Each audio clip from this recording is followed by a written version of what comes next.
پھر دن ہوا پرانی رات کا، کرے سو شکر ہم خدا کی ذات کا، خدا کی ذات کا نیا پھر دن ہوا۔ آج کی آیت: تو نے میرے دل کو اس سے زیادہ خوشی بخشی ہے جو ان کو غلہ اور مے کی فراوانی سے ہوتی تھی۔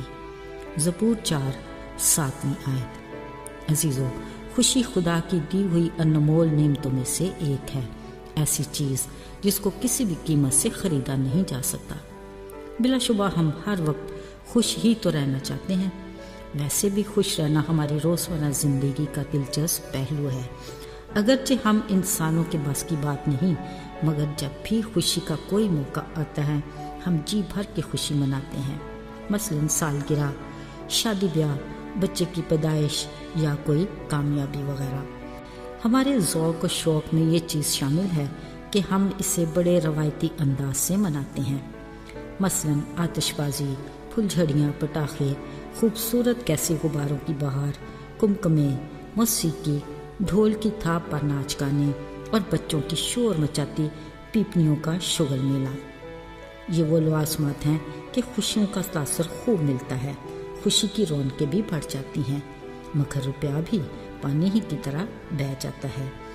پھر جیسے ہی یہ مصنوعی رنگ و نور کے منظر ٹھنڈے پڑتے ہیں، ساتھ ہی کچھ پل کی خوشی کا یہ احساس بھی دھیرے دھیرے زوال پذیر ہو جاتا ہے۔ عزیزو، خوش رہنا یا خوشحال زندگی بسر کرنا ہر انسان کا بنیادی حق ہے، فقط ہمیں اس بات کا شعور ہونا چاہیے کہ ہماری خوشی کا معیار کیا ہے، عارضی یا دائمی۔ عزیزو، انسان ہوش سنبھالتے ہی اسی تگ و دو میں رہتا اور مرتے دم تک اسی کے حصول کے لیے کوشاں ہے۔ عمومی طور پر ہم صرف دولت ہی کو خوشی تصور کرتے ہیں، لیکن حقیقت میں یہ دائمی خوشی نہیں، کیونکہ دولت ہی سے جڑی ایسی بہت سی اشیاء ہیں جو زندگی میں مشکلات بن کر ہماری خوشی کو مٹا دیتی ہیں۔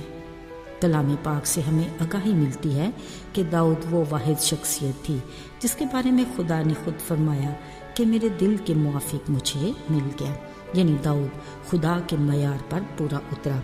بطور اسرائیل کا بادشاہ ہونے پر خدا نے اسے سب کچھ دیا اور خدا خود بھی اپنے وعدے کے مطابق اس کے ساتھ تھا، پر جب وہ گناہ کا مرتکب ہوا تو خدا نے اسے اپنے نبی ناتن کے ذریعے اس کی سخت تادیب کی۔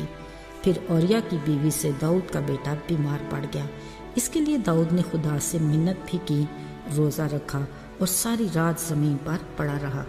پر داؤد نے جب اپنی وقتی خوشی پر خدا کی مرضی کو ترجیح دی تو اس نے اپنے گناہ کا پھر اقرار کیا اور خدا نے بھی اس کے گناہ کو بخشا۔ پھر جب 7ویں دن وہ لڑکا مر گیا تب داؤد زمین سے اٹھا، غسل کر کے تیل لگایا، پوشاک بدلی اور خدا کے حضور اسے جا کر سجدہ کیا۔ یوں اس کی دائمی خوشی اپنے گناہ کے اقرار اور خدا کی رفاقت سے بحال ہوئی۔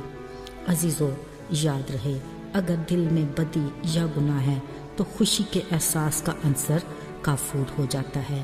گناہ انسان کو مایوس اور نا امیدی کے اندھیرے میں ڈال کر اسے تنہا کر دیتا ہے۔ ایک ناسور کی مانند اگر علاج نہ ہو تو پھر ہلاکت یقینی ہے۔ عزیزو، ابتدائی انسان آدم اور حوا خوشگوار زندگی گزار رہے تھے، ہر روز ٹھنڈے وقت خالق خدا سے رفاقت کے منتظر رہتے، مگر جیسے ہی وہ گناہ کے مرتکب ہوئے ان کی خوشی کافور ہو گئی۔ ڈر اور خوف کے مارے خدا کی آواز سنتے ہی خود کو چھپانے لگے۔ عزیزو، مگر خدا اپنی تخلیق کی ایسی کیفیت سے کبھی بھی خوش نہیں ہوتا۔ اس نے اسی پل ایک پاک اور بے عیب برگ کی قربانی کا وعدہ کیا تاکہ ہمیں ڈر، خوف، مایوسی اور نا امیدی کے اندھیروں سے نکال سکے۔ اس کی تکمیل یسوع کے صلیبی کفارے سے ہوئی۔ عزیزو، دائمی خوشی کا تعلق خدا کی قربت اور رفاقت سے ہے۔ یہ حقیقی خوشی خدا کی طرف سے اس سدا بہار موسم کی مانند ہے جس کے لیے دل کے آنگن کو خدا کی مرضی کے مطابق پاک ہونا چاہیے تاکہ خدا کا پاک روح ہم میں مکمل طور پر اپنا کام کر سکے اور ہم ہمیشہ کی زندگی کی بدولت اس میں خوش و خرم رہیں۔ آئیے دعا کریں۔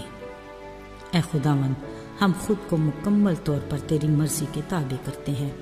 ہمارے دل و دماغ، سوچ اور خیالوں کو اپنے کنٹرول میں رکھ، تاکہ تیرا پاک روح ہم میں ایسا بسا رہے کہ ہم اپنے گناہ سے بچے رہیں اور ہمیشہ تجھ میں مسرور اور شاد رہیں۔ یسوع کے نام میں آمین۔